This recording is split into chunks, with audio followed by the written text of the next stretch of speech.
ጌታችን ኢየሱስ ክርስቶስ ለምን በደብረ ዘይት ተራራ አረገ?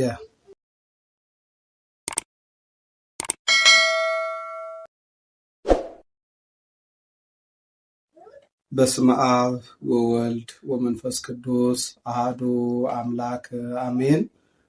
እንኳን ለዛሬው ዕለት ለጌታችን ለአምላካችን ለመድኃኒታችን ለኢየሱስ ክርስቶስ የዕርገት በዓል በሰላም በሕይወት በጤና እንኳን አደረሳችሁ፣ እንኳን አደረሰን። ውድ ምእመናን ወመናት፣ ጌታችን ኢየሱስ ክርስቶስ ለምን በደብረ ዘይት ተራራ አረገ? አርገ እግዚአብሔር በይባቤ ወእግዚእነ በቃለ ቀርን ዘምሩ ለአምላክነ ዘምሩ። መዝሙረ ዳዊት መዝሙር 46 ከቁጥር 5 ላይ አንደኛውና የመጀመሪያው ዕርገት ማለት ከፍታ ማለት ነው። ከፍ ማለት ነው፣ ወደ ላይ መውጣት ነው። ስለዚህ ወደ ላይ ለመውጣት ደብረ ዘይት ተራራን ለምን መረጠ ነው። ደብረ ዘይት እንደሚታወቀው ሁሉ ስለ ዓለም መጨረሻ ስለ ዓለም ፍጻሜ ያስተማረው በዚሁ በደብረ ዘይት ተራራ ላይ ነው። አምላካችን ቅዱስ እግዚአብሔር ጊዜው ሲደርስ በፈቃዱ የተያዘው በደብረ ዘይት ግርጌ እነሆ እጅግ በጣም በሚያምረው ቦታ በቤተፋጌ በቢታንያ እነሆ በጌቴሰማኒ ነው የተያዘው በፈቃዱ። ሌላው በሚገርምና በሚደንቅ ሁኔታ ስራውን ጨርሶ አምላካችን ቅዱስ እግዚአብሔር ሙቶ በተነሳ ሞትን ድል አድርጎ በተነሳ በ40ኛው ቀን ያረገው በዚህ ተራራ ነው። የተመረጠ ተራራ ነው። ይህ ብቻ አይደለም።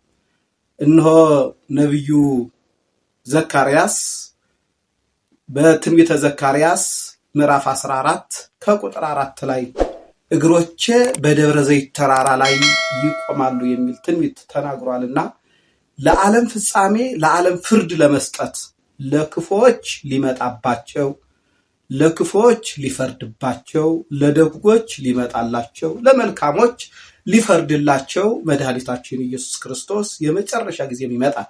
እንደዚህ ነው የሚለው የሐዋርያት ሥራ ወይም ግብረ ሐዋርያት ተብሎ በሚነበበው መጽሐፍ ምዕራፍ 1 ከቁጥር 11 ላይ የገሊላ ሰዎች ሆይ ለምን ወደ ላይ ያያችሁ ቁማችኋል? ወደ ሰማይ ሲሄድ እንዳያችሁት እንደዚሁ ይመጣል መድኃኒታችን ኢየሱስ ክርስቶስ።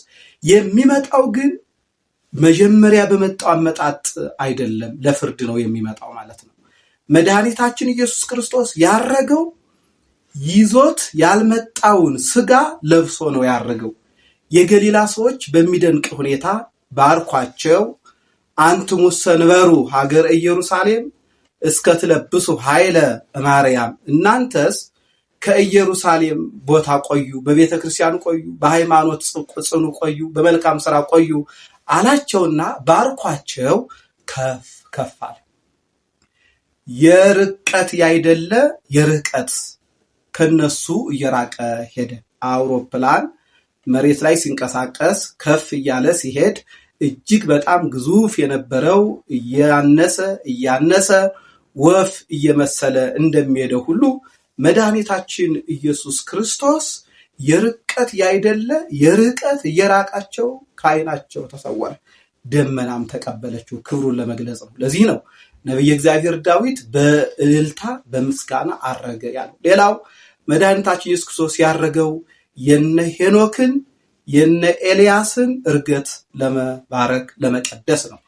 እነሆ ዕርገት ከፍታ ነው። እንዲያውም መጽሐፍ ነቢየ እግዚአብሔር ዳዊት በልቡ የላይኛውን መንገድ የሚያስብ ሰው ምስጉን ነው እንዳለ ሁሉ መልካም የሚያስቡ መልካም ሕይወት ያላቸው መልካም ስራ የሚሰሩ ዕርገት ነው። ስለዚህ መድኃኒታችን ኢየሱስ ክርስቶስ አረገ ማለት ወጣ ማለት ነው። ወጣ ማለት ደግሞ ይዞት ያልመጣውን ስጋ ለብሶ አረገ ነው። ለዚህ ነው አረገ ውስተ አርያም ፄወከ ፄዋ፣ ምርኮን ማርከህ ወደ ሰማይ ወጣ አለ ዳዊት።